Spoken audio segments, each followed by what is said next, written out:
안녕하세요. 안녕하세요. 아, 코로나도 있고 여러 가지 또 더운 상황에서 많은 분들이 참석 못하신 것 같지만 여기 계신 분들이 좀 적게 오셔서 저는 사실 부담이 좀 덜합니다.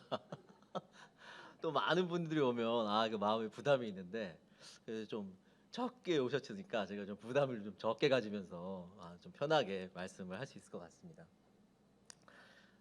뭐 어쨌든 제가 이렇게 강대상 앞에서 말씀을 전한 게 상당히 오래전 일 같습니다.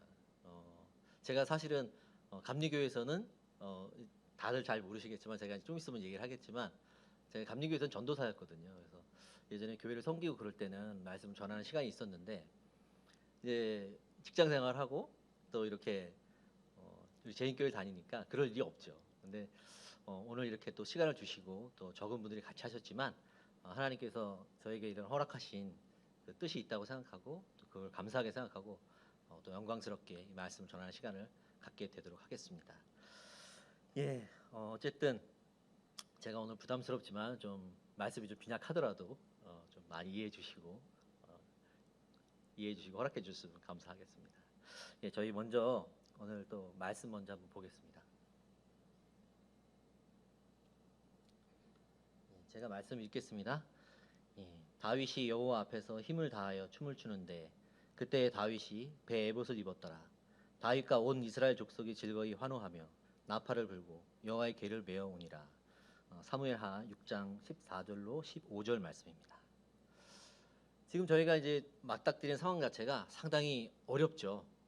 코로나가 다시 기승을 부리고 잠잠해질 줄 알았는데 다시 대유행이 될 것 같아요. 그래서 아까 집사님들도 많이 얘기하시고 저희들도 알고 있다시피 아마도 비대면으로 많이 전환이 되고 또 다른 것들이 주의 단계에서 이제 뭐 격상이 더 돼서 3단계까지 가면은 저희 사실 뭐 거의 예배 보기가 본 예배 이후에는 힘들죠. 그래서 또 그것뿐이 아니죠. 이것이 우리 생업에 미치는 영향이 워낙 크기 때문에 저희도 이제 사업을 하지만 뭐 어떤 이제 대면으로 사람을 만난다거나 또 해외에서도 뭐 미국이나 일본이나 이런 시장에서 주문 자체들이 굉장히 많이 적어졌어요. 그러다 보니까 여러 가지 좀 걱정되는 게 많습니다. 뭐 특히 청년들 같은 경우는 지금 취업도 거의 잘 안 되고 있고 뭐 사실 저희 위층에 그 대한항공 이제 스튜디오스 하시는 애기 엄마가 살아요.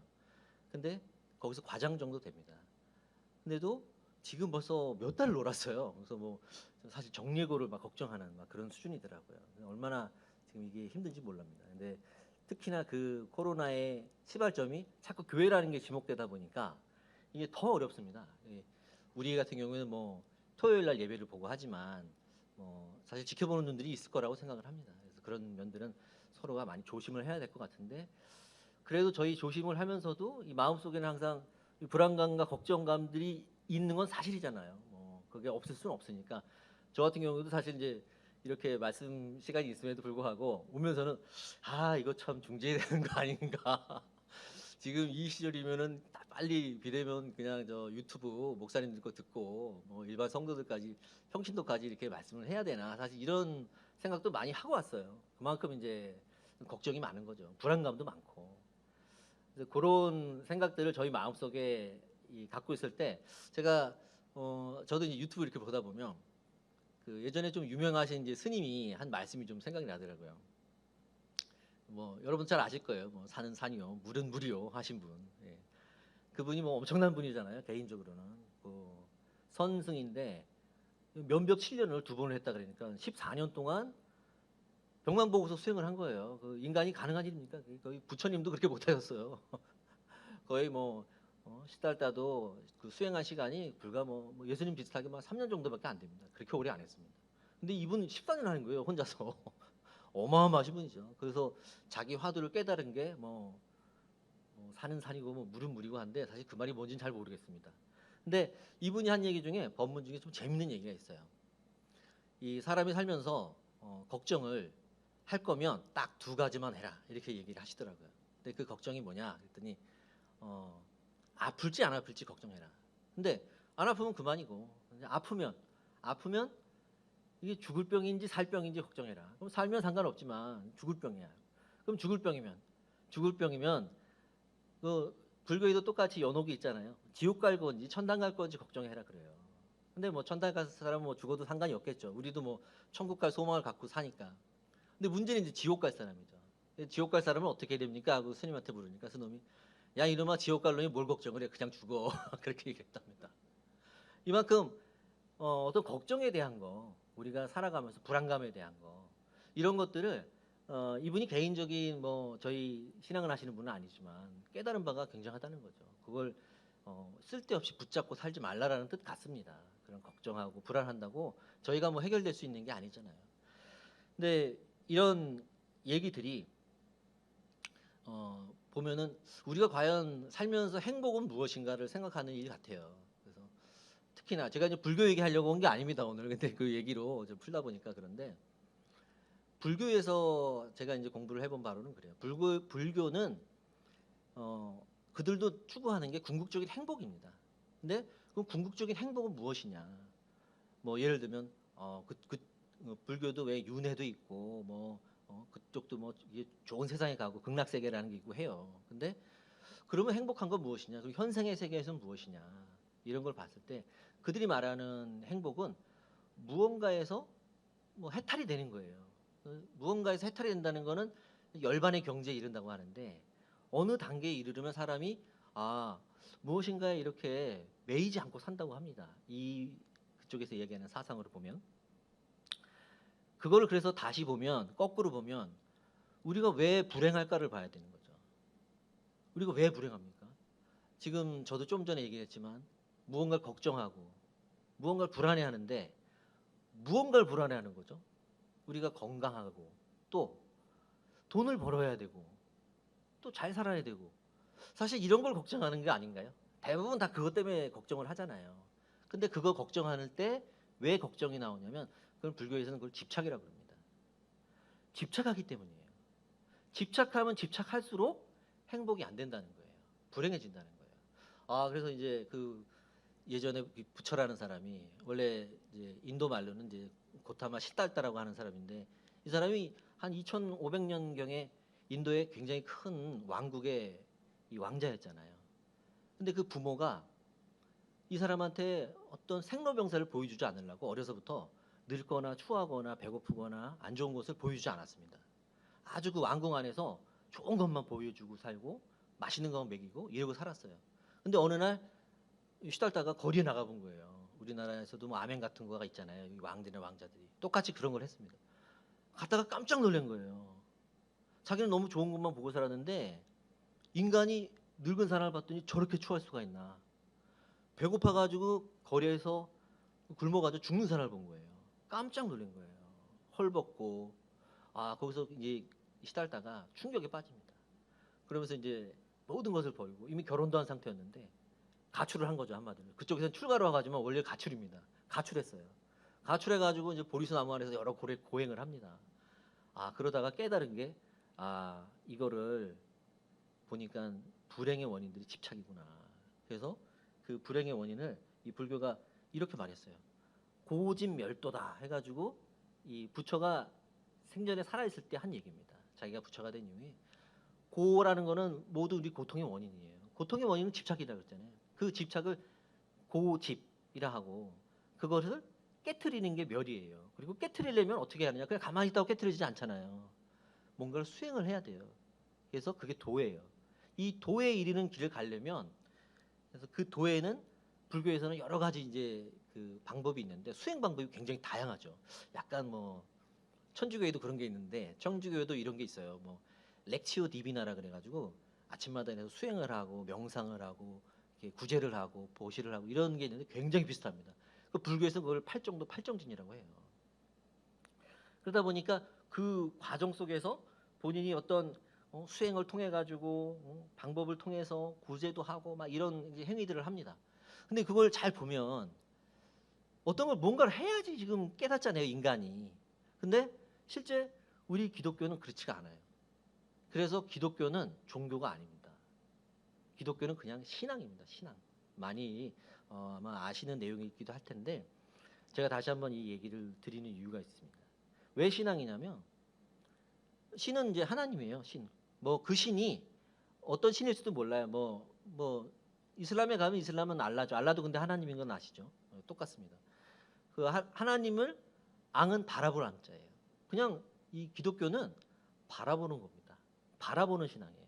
그래서 다른 걸 하지 않습니다. 그러면 결국 뭘로 하느냐? 우린 은혜예요. 그냥 100% 은혜입니다. 우리가 뭘 할 게 없어요. 왜냐하면 우리 의지로 할 수 있는 건 뭐 일부 있긴 하겠지만 실제적으로 우리가 구원에 이르는 또 우리가 마음속에서 우리의 것이 아닌 우리의 본성을 버릴 수 있는 건 우리가 할 수 있는 일이 없습니다. 물론 뭐 결단하고 내 의지를 갖고 내가 좀 이렇게 가보겠어 이런 정도의 의지가 가능하겠죠. 근데 그거 이외에는 우리가 구원에 이룰 수 있고 이런 뭐 이 불교로 말하면 열반이라든지 해탈이라든지 이 도에 이룰 수 있는 길은 기독교에서는 오직 바라보기만 하면 됩니다.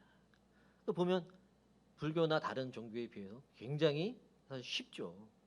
근데 그 쉬운 게 이렇게 어려운 거예요. 쉬운 걸 바라고 가는 거예요. 불교는 사실 가면 더 어렵습니다. 우리가 하는 것보다. 그렇기 때문에 그들은 뭐 돈을 내고 뭐 그걸 가지고 또 구원도 받고 뭐 이렇게 한다고 합니다. 어쨌든 저희는 그래서 예수님이 오신 이후에 그 방법을 더 쉽게 해주셨죠. 너무나 간단하고 쉽게. 근데 우리는 그 또 걱정하고 불안해하고 이런 것들을 놓지 못하고 있어요. 여전히. 예전에 이런 제가 설교를 한번 들은 적이 있는데 우리나라 6.25 때 우리나라 도로가 그때 뭐 아주 안 좋았잖아요. 전부 막 이렇게 여름에 달려가면 저 어렸을 때도 거의 그랬던 것 같아요. 시골에 이렇게 놀러 가면 뭐 트럭 한 대 지나가고 버스 한 대 지나가면 막 먼지가 막 무지하게 일어나잖아요. 막 숨도 못 쉬겠고.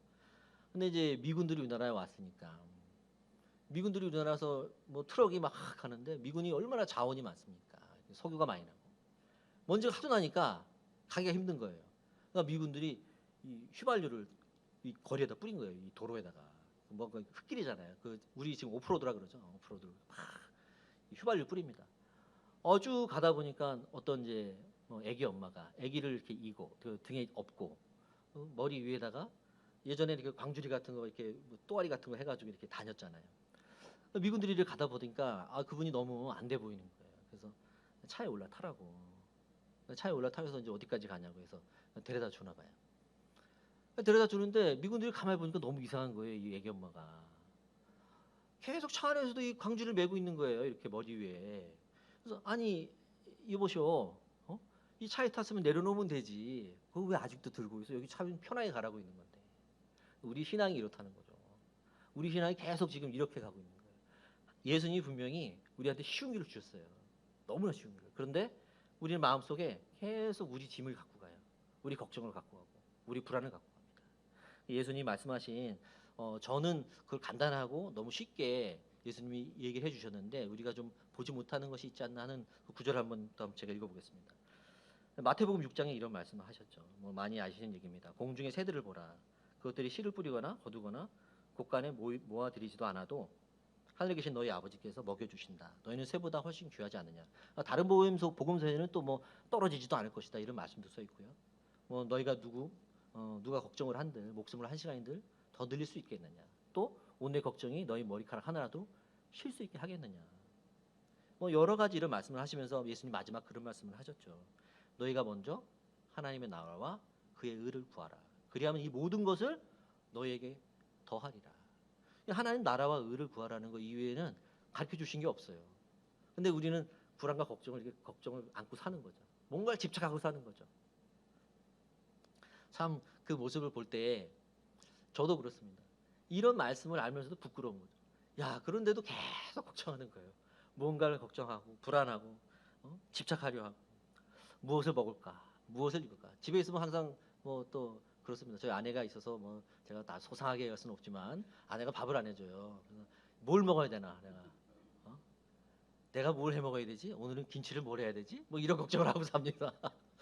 내가 와 있어서는 내가 언제 달아야 되지? 이런 걱정도 합니다. 사소하게. 예.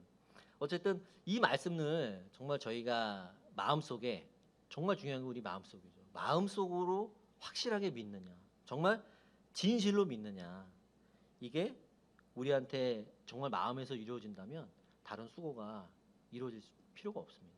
그런데 이 말씀이 여기 많은 또 믿음의 선진들이 계시지만 마음에서 이루어지는 게 참 어렵습니다. 이 귀로는 듣고 머리로는 이해가 되지만 이게 마음에 내려와서 내게 이 마음 속에서 내게 온전히 내게 되는 게 정말 힘들어요.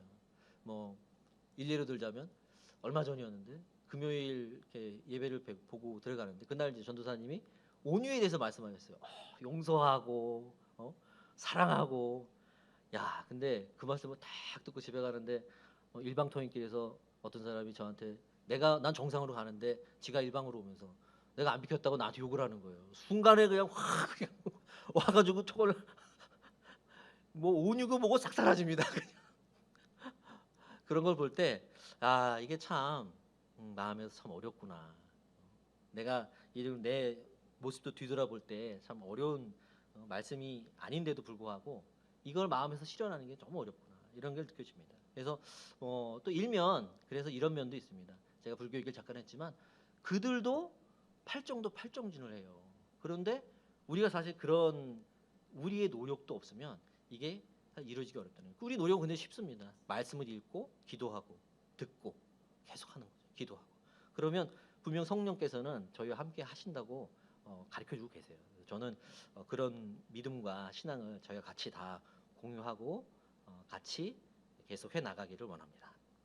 그래서 제가 좀 이런 얘기를 하면서 또 이렇게 뭐 여러 가지 얘기도 있지만 좀 제 얘기도 좀 하고 싶어요.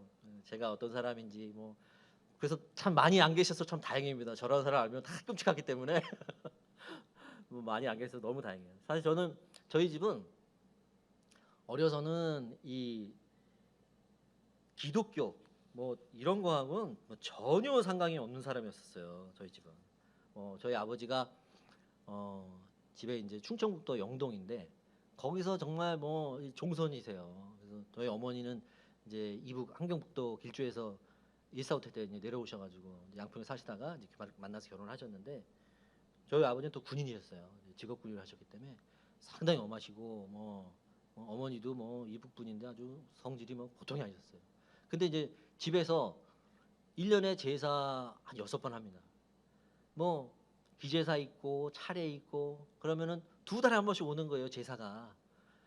저는 평생 어려서 본 게 맨날 우리 아버님이 저기 충문 쓰세요. 충문 쓰고 그거를 예전에 썼던 거를 카피하고 복사하고 그대로 쓰면 안 됩니다. 충문 태워야 되기 때문에 그거하고 지방 쓰는 거. 그래서 저는 지금도 그거 알아요. 다 쓰는 거를 어떻게 유세차 하면서 학생부군 신이 쓰고 학생부군 어떻게 쓰고 진사 누구 쓰고 다 그거 씁니다. 옆에서 앉아가지고 그거 어려서부터 그거 보는 거야. 지방은 여기다 붙이고 충문 이렇게 놓은 다음에 홍동백서 조율시 좌포우회 이거는 맨날 가르치세요. 우리 아버지가. 저 형하고 저 앉혀놓고 자 우리 집 종소니까 이제 당숙들 오기 전에 또 삼촌들 고모들 오기 전에 앉혀놓고 그것만 가르치는 거예요. 이거야 하면서 귀신이 이제 오면은 12시 되면 이제 또 나가요. 그래서 나가서 또 이제 어른들 또 이제 담배 한 대 피고 우리 이제 거기서 앉아가지고 제사 지내면 이 퇴주잔이 있어요. 거기 술을 따라 놉니다. 그거 한 잔씩 홀짝홀짝 먹고 막 그래요. 그러면 귀신이 그 좋아한다 그래가지고 밥 이렇게 또 하면 밥 한 거 가지고 높은 데다 올립니다. 집에서. 그래야 자손들이 잘 된다. 우리 어머니가 그 신봉하셨어요. 그거를. 그거 딱 저만 줬어요. 저만 이렇게 그 갱물 있어요. 갱물 밥 마른 거. 그거 먹이면 담력이 좋아지고 이 조상의 또 이 보호를 받는다 그래가지고 우리 어머니가 그걸 저한테 맨날 줬어요. 그 어려서부터 배운 생각이 조상은 귀신이고 신 이런 건 필요 없다. 신이 없다. 항상 그런 생각이었어요. 그래서 이게 제가 요즘에 사서상경을 좀 다시 읽고 있는데 노노옥야편에 이런 말이 있습니다. 번지문지 자활 무민지의하고 이게 중요한 겁니다. 경 귀신이 원지하면 가위지의니라 이렇습니다. 이게 무슨 말이냐면 어떤 사람이 묻는 거예요. 지혜로운 자는 뭡니까? 지혜는 뭡니까? 그랬더니 백성들을 잘 다스리는 거 좋고 그런데 경 귀신 이원지라고 했어요. 경 귀신이면 귀신을 공경하라는 뜻이에요. 귀신을 공경해라. 다만 원지하라. 멀리하여라. 교회 다니고 이런 거 하지 말라는 거예요. 귀신은 그냥 멀리 두고 공경만 해라. 그래서 우리 왜 이 조상들이 묘를 쓸 때 집에서 사실 좀 먼 데다가 묘를 씁니다. 산에다 쓰지 않습니까? 산에 써놓고 제사 지내면서 응? 공경을 하되 이게 너무 가까이 지내면 안 된다. 이런 생각을 배운 거예요. 어려서부터. 그게 무슨 하나님이니 뭔지 이런 게 있겠습니까? 하나도 없죠. 그런데 이제 그런 가운데 아주 천지개벽할 일이 일어나죠. 갑자기 제가 이제 중학교쯤 가려고 그러는데 어머니 아버지가 갑자기 교회를 간다는 거예요. 감리교. 저희 동네에 이제 큰 감리교가 있었어요. 거기 이제 뭐 우리로 말하면 뭐 연합회장님 나오는 그런 교회예요. 거기를 가신다는 거예요. 그러더니 갑자기 제사 이제 안 해. 추도식이야. 딱 바꿨어요. 그랬더니 막 이 친인척들이 난리가 난 거예요. 뭐 어떻게 그럴 수 있냐. 뭐 욕이죠. 뭐 욕태백이. 막 의절. 막 풍비박산이에요. 그냥. 난리가 나더라고요. 근데 뭐 우리 어머니가 사실 그 큰 입김을 발휘했던 것 같아요. 너무 힘들다 이거. 응? 며느리들 다 오고. 근데 또 중요한 게 제사하잖아요. 제사하면은 뭐 여기 해본 분도 있을 것이고 보신 분도 있을 텐데 제사하면 그렇게 끝이 별로 좋지가 않아요. 다들 음복하고 취해가지고 많이 싸웁니다. 뭐 나는 왜 안 해줘 형 뭐 하고 뭐 당숙들 와가지고 또 우리 제사는 왜 이렇게 또 빈약하니 뭐 이런 얘기합니다. 이게 싸워요. 우리 엄마가 다 꼴이 보기 싫어요. 안 해. 그래가지고 개종을 하셨습니다. 근데 뭐 저는 이제 그때 학창 시절이라 교회 뭐 갈 마음이 있겠습니까? 뭐 어쩌다가 한번 저 오라는데 저 그 여름 성경 같은 학교 같은 거는 좀 어려서 좀 가봤어요. 근데 가볼 일이 없었으니까 그 이후로는 뭐 공부한다고 안 가고 그랬죠.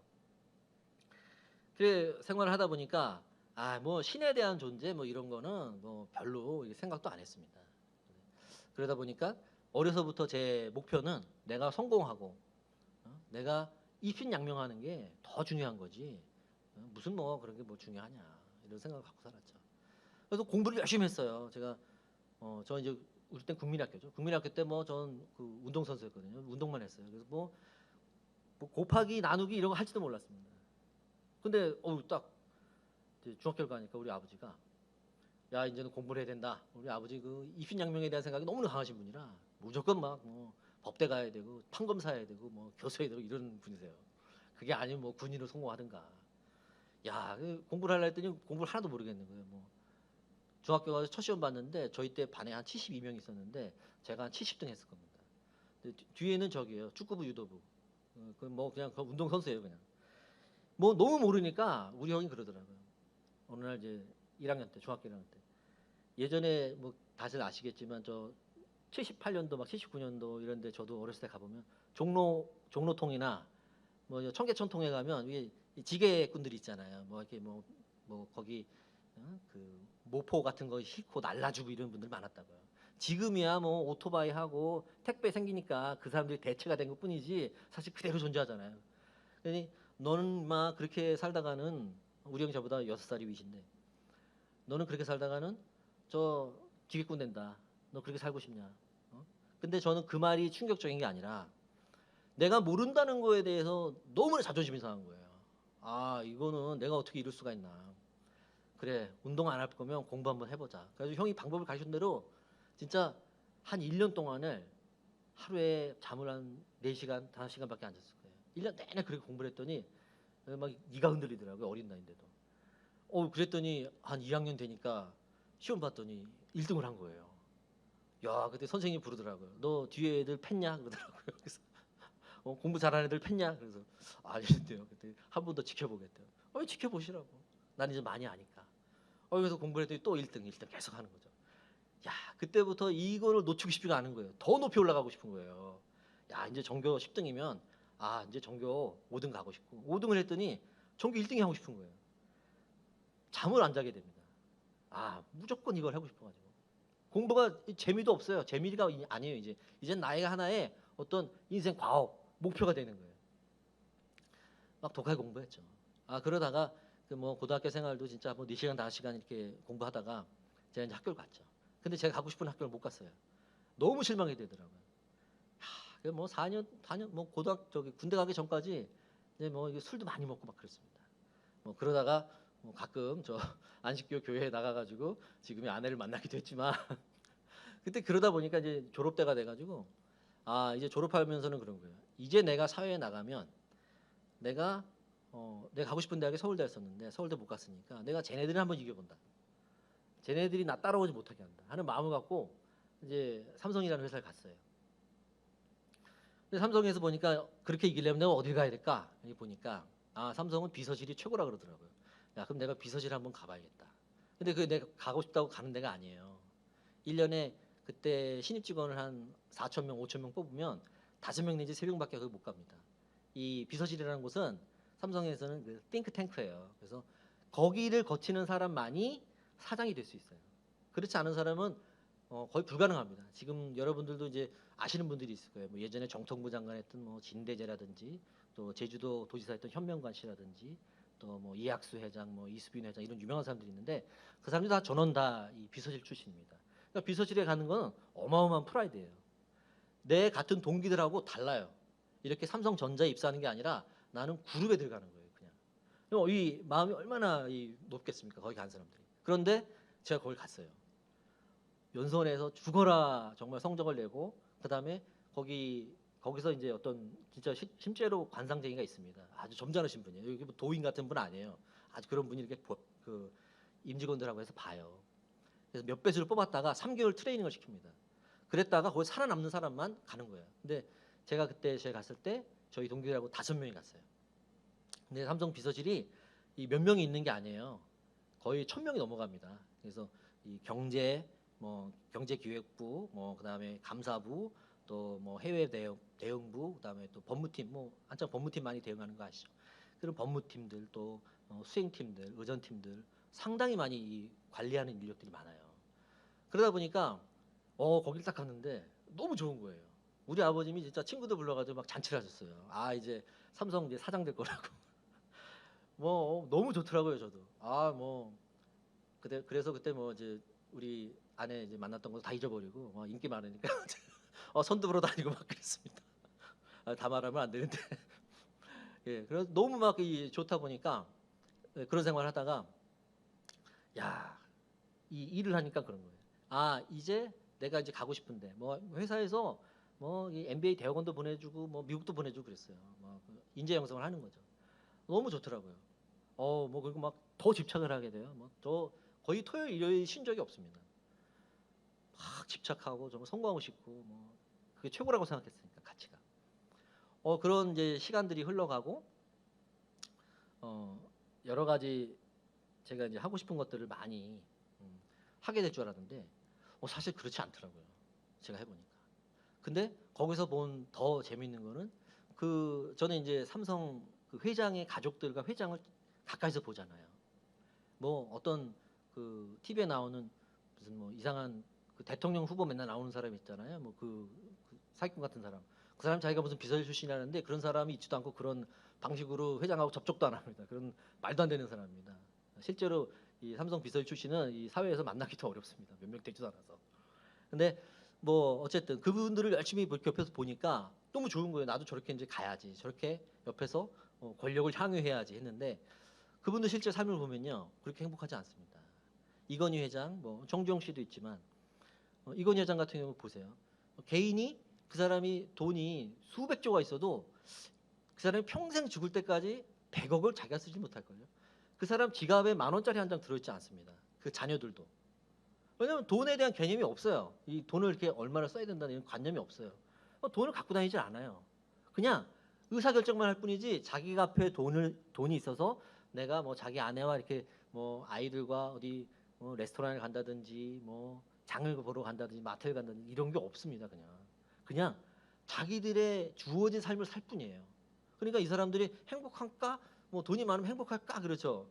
돈이 많으면 편리하긴 하죠. 근데 실제로 행복하지는 않습니다. 개인적으로도 그렇잖아요. 그 사람 지금 이건희 회장 이렇게 거의 식물인간 상태로 누워 있지. 자녀들 중에 둘은 이혼했지. 하나는 또 사망을 했잖아요. 막내는 자살을 했어요. 그 결혼을 좀 반대하는 입장에서. 결코 이렇게 행복하지 않더라고요. 근데 저는 어쨌든 그거는 그거고 내가 저 정도까지 벌면은 저 정도 안 하겠지 하고서 이제 회사에서 제가 이제 마지막으로 이제 임원까지 했는데 그때까지만 해도 더 뭔가를 이뤄내야지 이런 생각이 많았어요. 근데 우리 아내가 이제 결혼하고 저를 보더니 이제 너무 그런 쪽에 쫓아다니고 그런 욕망이 많으니까 내 몸이 많이 망가지는 걸 보더라고요. 그래서 이제 같이 일을 하자 하고 했는데 나와서도 또 제가 그걸 못 버립니다. 내가 이제 빨리 더 회사 키워가지고 그룹을 만들어야지. 저 이러고 있어요.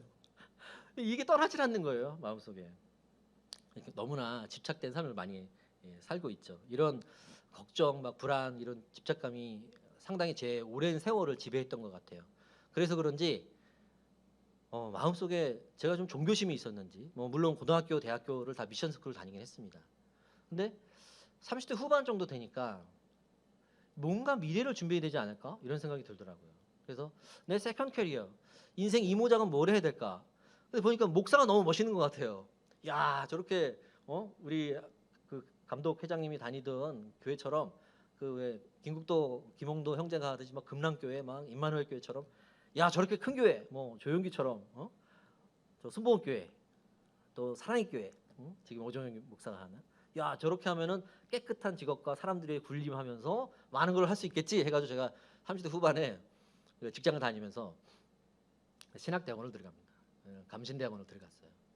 거기에 목표는 하나입니다. 저는 화려함, 너무 멋있게 살고 싶어서. 그래서 야, 이제 내가 이제 어느 정도 되면 그래, 그렇게 나를 같이 동역할 수 있는 아내를 만나고 해가지고 내가 나이가 어느 정도 되면 한 뭐 50이 넘어가고 이제 사장까지 하고 은퇴를 하면 목회를 해야지, 이런 생각을 했었어요.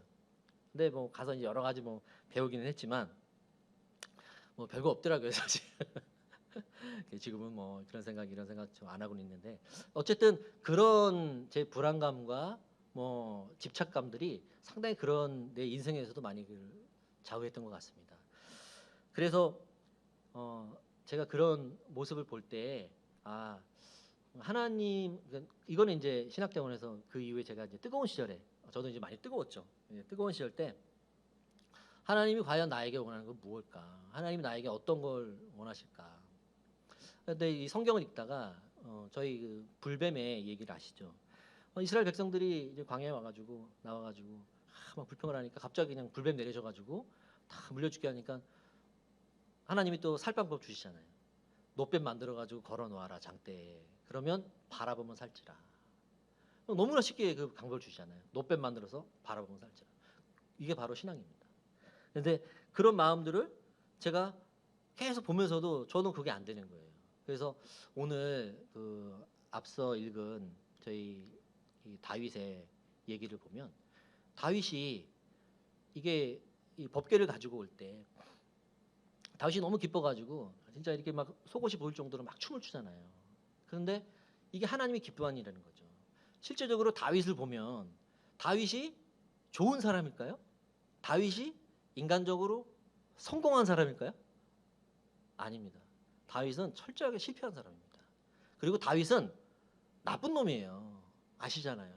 아니, 이제 왕이 됐다 그래가지고 저 포도주 잔뜩 취해가지고 옥상에서 거닐다가 남의 아내를 보더니 음욕이 확 생겨가지고 우리아를 갖다가 그냥, 야, 너 저 전장 앞에 맨날 가고 나머지 다 빠져, 쟤 죽게 하고서 바세바를 취하잖아요. 이게 이 천인공노한 짓을 한 거예요. 다윗이 그 이후의 삶을 보세요. 압살롬 자기 아들에게 백주 대낮에 자기의 첩들이 이 침상을 더럽힙니다. 아들이. 그리고 나중에 아들에게 쫓깁니다. 평생을 쫓겨 다녀요, 다윗이. 다윗이 그렇게 성공한 삶이 아니에요. 그런데 다윗이 사는 유일한 성공이 있죠. 다윗은 오직 하나님을 만나는 인생을 살았던 거예요. 다른 건 다 실패했지만 하나님 보시기에 가장 기쁘고 마음이 부합됐던 건 하나님을 찾는 만나는 마음이 있었던 이 다윗의 마음이 가장 성공했던 다윗의 삶으로 보여집니다. 저도 그런 다윗의 마음을 보면서 정말 춤을 추고 싶고 또 울고 싶을 때는 또 울고 싶고 해야 되는데 참 그게 어렵더라고요. 그래서 제가 좀 다음 구절을 보면, 이르되 우리가 너희를 향하여 피리를 불어도 너희가 춤추지 않고 우리가 슬피 울어도 너희가 가슴을 치지 아니하였다 함과 같도다. 마태복음 11장 17절 말씀인데, 자, 이 말씀을 좀 드리기 전에 저희가 좀 그런 것 같아요. 제가 하나님께 대한 가졌던 마음들이 처음에는 좀 화려하고 좀 좋은 걸 갖고 세컨 캐리어를 이렇게 생각했다가, 제가 정말 좀 하나님을 만나게 되고 또 그 말씀이 저한테 들어오게 되는 계기가 되는 게, 진짜 예전에 이제 제가 대학 다닐 때 아내를 만나고 시간이 흘러서 이제 결혼을 했지만 이 진짜로 어떨 때는 유혹에 흔들 때가 많았어요. 그러니까 제가 이제 이사를 이제 그만두고 임원을 그만두고서 이제 직장을 나왔는데 저희 이 감리교 그 이제 동기분들이 한 40명 되는데 40명 중에 39명이 다 목사님이세요 지금. 저만 이렇게 목회를 안 하고 있습니다. 근데 그러니까 어떤 분이 가끔 전화를 해요. 뭐 연락하고 그러면 전도사님 같이 동역합시다. 근데 차마 내가 재림교인과 결혼해서 지금 재림교회 출석하고 있습니다. 이 말을 못 하겠더라고요. 근데 물론 그런 마음이 없습니다. 그 화려함을 그 내 성공을 또 집착하는 거라면 그거는 있을 수가 없는 일이죠. 그거는 예수님이 말씀하신 예수님 회당에 강도의 구려를 만드는 장사치밖에 안 되는 거라고 생각합니다. 그래서 그리 하지 않는데 어쨌든 저희 삶 속에서 그런 모습들이 저에게 막 집착하고 이런 모습들이 저는 어머님을 통해서도 굉장히 좀 안타까운 면이 많았어요. 저희 아버님은 입신양명을 참 인생의 목표로 살아오셨지만 저희 어머님은 또 돈을 인생의 목표로 삼으셨어요. 저희 어머니는 정말 이렇게 저 대학원에서도 배우고 직장에서 임원까지 했는데도 저는 돈을 어떻게 잘 버는지 모르는데 우리 어머니는 그냥 돌아다니면 다 돈이래요. 돈을 그렇게 잘 버셨어요. 뭘 해서 이렇게 버시는지 그래서 제가 얘기 드리는 건 이렇게 작은 사업이 아니에요. 100억대 이상의 사업을 하셨어요. 어마어마하게 사업을 크게 하신 분이에요. 그런데 어머니가 평생 그 일을 하면서 나중에 제가 예전에도 한번 그런 어버이날에 한번 그 얘기를 한 적이 있었는데 저희 어머님이 일찍 돌아가셨어요. 62에 돌아가셨죠. 근데 그 암 때문에 돌아가신 거예요. 그렇게 평생 돈을 추구했지만 자신의 건강조차 챙기지 못한 거예요. 그게 병이 된 거예요. 그러면서 제가 제 삶을 뒤돌아볼 때, 야 나도 어쩌면 저렇게 될 수 있겠구나, 똑같겠구나. 응? 그런 생각들을 할 때, 야 내가 그런 우리 동역하자 그러는 제의가 들어오고 그런 것도 또 나도 또 하나 집착이 된다면 이건 아무 의미가 없다. 내 마음을 내가 내려놓고 살아야지. 그걸 가지고 또 나를 추구한다면 결국 내가 세워지는 거 이게 뭐가 되겠나 이런 생각이 들더라고요. 뭐 그런 사실 목사들이 많지 않습니까? 뭐 순복음교회 조영기 목사라든지 뭐 사랑의 교회 오정현 교회 목사라든지 이런 사람들 정말 여의도 그 모래벌판에서 천막 치고 목회를 시작해가지고 말씀과 신유의 그 은사를 받았음에도 불구하고 결국은 자기 사우랑처럼 자기가 세워지고 결국 멸망의 길로 가고 있잖아요. 자기 자식들 전부 다 분열되고 돈 가지고 소송에 걸리고 또 그 사랑의 교회 서초구회가 얼마나 큽니까? 그 법원 앞에. 근데 그 부정을 저지르고 그게 다 결과적으로는 자기 마음에서 집착하고 자기가 성공하려는 자기가 세워지는 것 이외에는 그 방법이 그렇게 가면 그렇게 갈 수밖에 없다는 결과가 그냥 보여지더라고요. 이게 저 사실 그래서 이 요즘에 아내랑 이렇게 교회로 오면은 안 좋다 하고도 이렇게 오면은 참 좋습니다. 마음이 풀어지고 그래서 내가 기도할 수 있는 시간 또 하나님을 한 번이라도 만날 수 있는 시간을 이 공간 안에서 할 수 있다는 게 참 감사하더라고요. 물론 이제 코로나 때문에 좀 어렵긴 하지만 그래도 계속 그렇게 지내야 될 것 같습니다. 그래서 제가 지난 안식일 때 이렇게 노 집사님들이 안식일학교에서 그 촬영하신 모습을 보는데 정말 부끄럽더라고요. 참 저분들이 예수님이지 뭐 누가 예수님이겠어요. 우리가 누굴 위해 기도할 것이며 우리가 누구 때문에 살 것인지. 근데 그분들 너무 명확하더라고요. 내가 누구를 위해 기도하고 우리 성도님들 기도하고 목사님 기도하고 집사님 기도하고 장로님 기도하고 그러면서 아침 시간을 보내고 정말 그 누군가 날 위해 기도한다는 이거를 진짜 처음 봤습니다. 말로는 많이 들었지만 정말 그렇게 되는구나.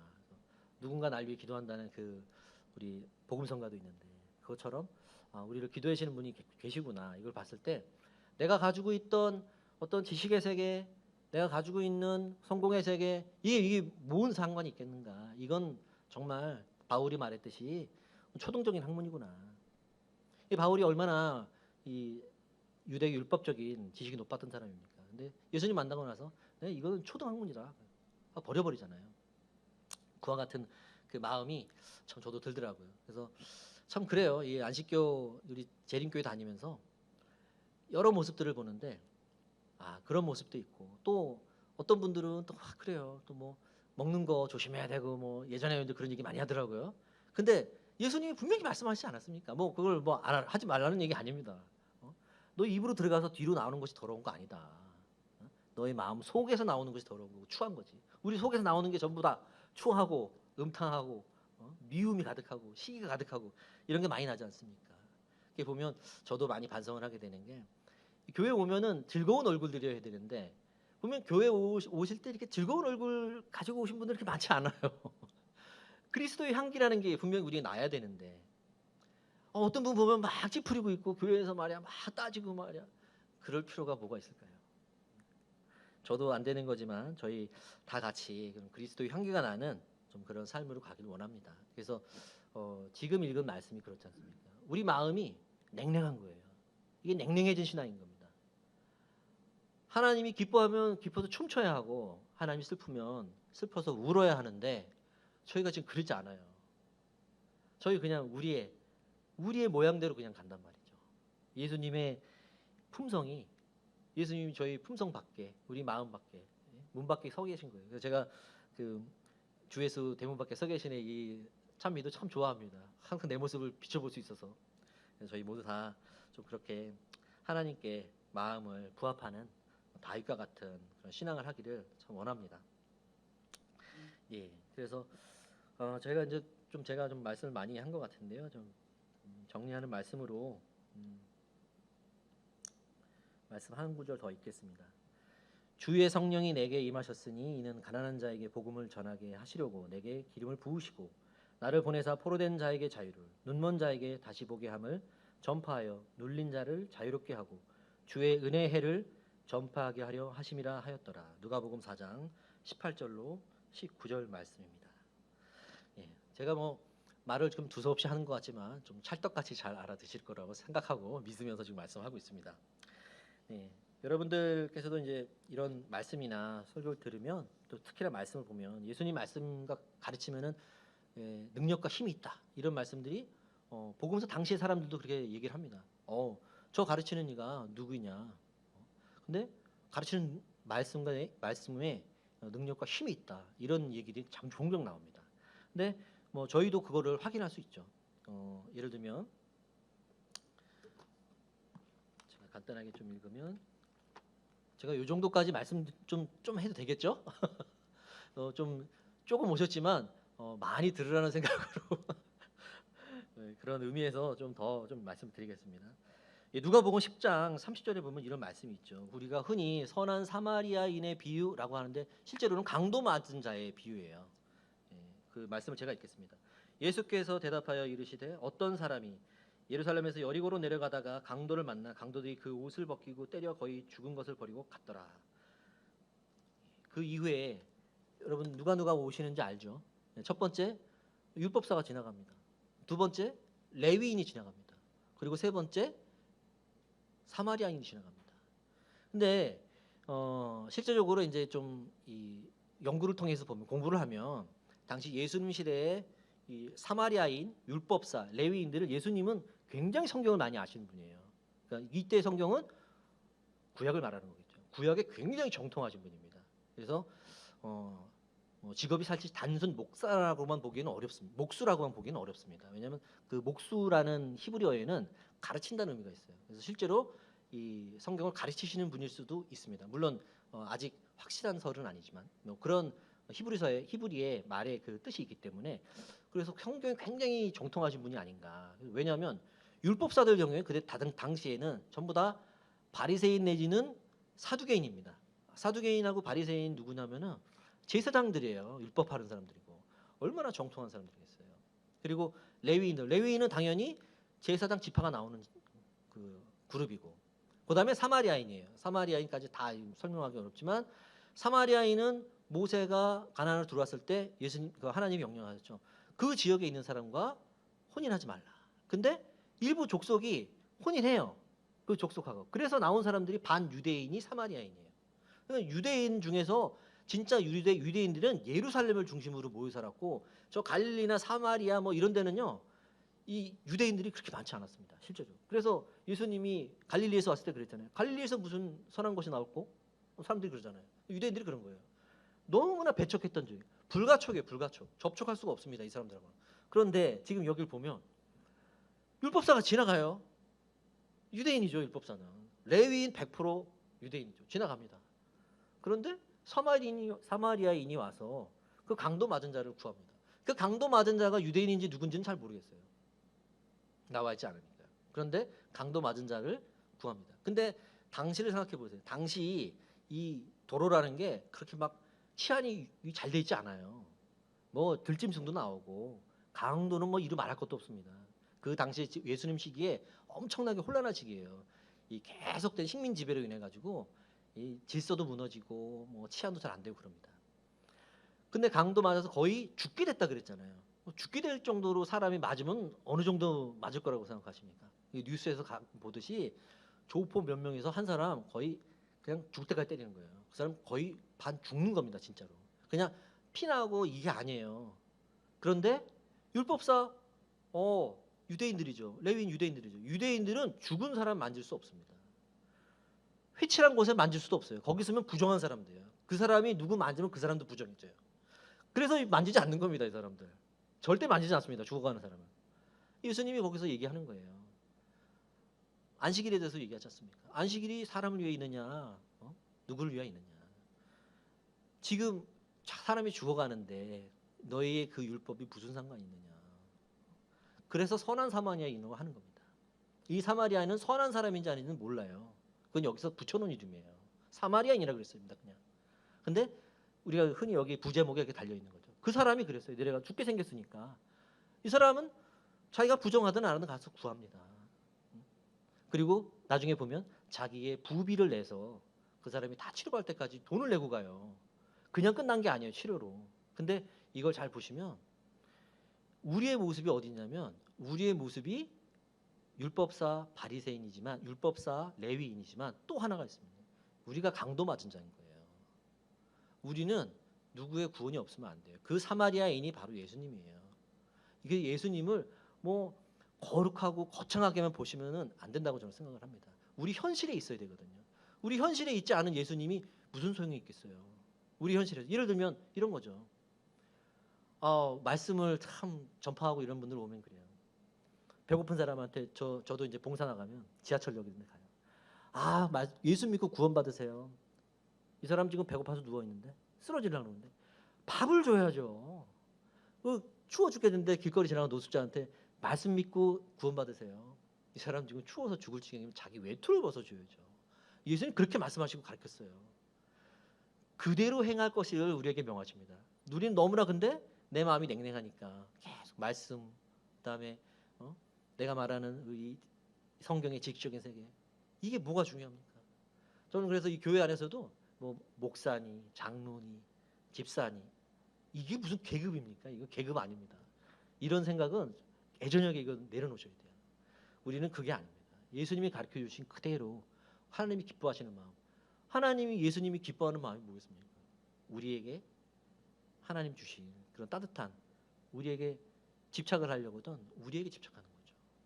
우리에게 부합되는 것들, 이거를 아마 저는 원하신다고 생각을 합니다. 그래서 제가 이 말씀을 읽은 거 보면 실제로는 예수님 오신 이유가 복음을 전하게 하려고. 근데 거기 보면 나를 보내서 포로된 자에게 자유를, 이전에 식민 시대였기 때문에 자유를 줘야 해요. 포로된 자에게. 그다음에 눈먼 자에게 다시 보게 함을. 그게 구원 아니겠습니까? 예수님은 그거 원하셨는데 저는 그래서 그래서 계획이, 저도 이런 신앙을 꾸준히 가고 싶으면서 또 하나가 그렇습니다. 앞으로 내 남은 인생에서 무엇을 해야 될까? 이제는 정말 집착과 내 성공이 아니라, 그랬을 때 나도 예수님 같이 이런 품성으로 살아가는 길을 가야 할 텐데 무엇을 하면 좋을까 하고, 이거는 예전부터 많이 기도도 했고 생각도 했던 건데, 저처럼 어쩌면 이렇게 집착하는 사람, 이로 인해서 마음에 병도 있는 사람도 있을 것이고, 또 실제로 뭐 어린아이들, 또 노인분들, 실제로 육신의 몸이 있는 분, 몸에 병이 있는 분들도 있고 어려운 분들도 있을 겁니다. 그래서 저는 그분들과 함께 이 치유의 삶의 장을 만들고 싶어요. 물론 이게 우리 교회에서도 하는 디딤돌이라는 게 있지만, 사실 그 디딤돌 말고 저는 제가 개인적으로 하고 싶은 거죠. 앞으로 제가 하게 되면. 그래서 이제는 뭐 회사를 만들고 뭐 돈을 벌고 해도 제가 앞으로 계획이 그겁니다. 그런 힐링을 할 수 있고 우리 마음이 하나님께 갈 수 있는. 그래서 결국에는 우리의 최종적인 목표는 예수님을 알리는 거죠. 예수님이 곧 복음이시다. 그래서 우리 오시는 예수님, 오셨던 예수님, 십자가에 가신 돌아가셨던 그 보혈의 공로에 대한 걸 그분들에게 전해서 한 사람이라도 더 예수님을 알게 하는 게 예수님이 오신 이유이고, 또 하나님이 아마 이 냉랭한 마음에 다윗과 같은 그런 마음을 부어주시는 것이 아닐까 하고 생각을 합니다. 그래서 앞으로는 저희 이 삶에서도 좀 그런 하나님이 좋아하시고 하나님이 기뻐하시고 또 슬프다면 슬퍼할 수 있는 그런 일들을 하고 싶습니다. 특히나 또 그 일을 할 때에 또 이렇게 우리 하늘샘 교회 성도님 집사님들 또 청년들도 많고 하니까 그런 일들에 제가 좀 같이 좀 하고 싶고 하는 마음이 참 많습니다. 그래서 그걸 기도하고 앞으로의 제 남은 인생에서 그런 좀 그리스도인의 향기가 나는 그런 삶을 살고자 많이 기도하고 노력하고 있습니다. 그래서 독일 말로는 그게 이제 디튼 리벤이라고 하는데, 우리 삶의 자리에서 누구나 다 자기의 신앙이 있잖아요. 어떤 사람은 예를 들면 푸주간에서 고기를 쓸 수도 있고, 어떤 사람은 요양원에서 사람을 돌봐줄 수도 있고, 하지만 그 안에는 모두 하나님이 존재하시고 계시고 자기 삶에서 그 안에서 하나님이 발현되어야 된다라는 생각을 갖고 있습니다. 그래서 일을 할 때도 저도 이제는 감사한 마음, 막 높은 것만이 아니라 같이 할 수 있는 그런 하나님이 다윗에게 허락하신 인생이 그 인생이 어떨지 몰랐지만 그 사람이 착하든 착하지 않든 하나님을 바라보고 가는, 하나님을 만나는 인생들을 우리 모두에게 허락하실 것이라고 믿고, 오늘 말씀은 여기서 줄이도록 하겠습니다. 감사합니다.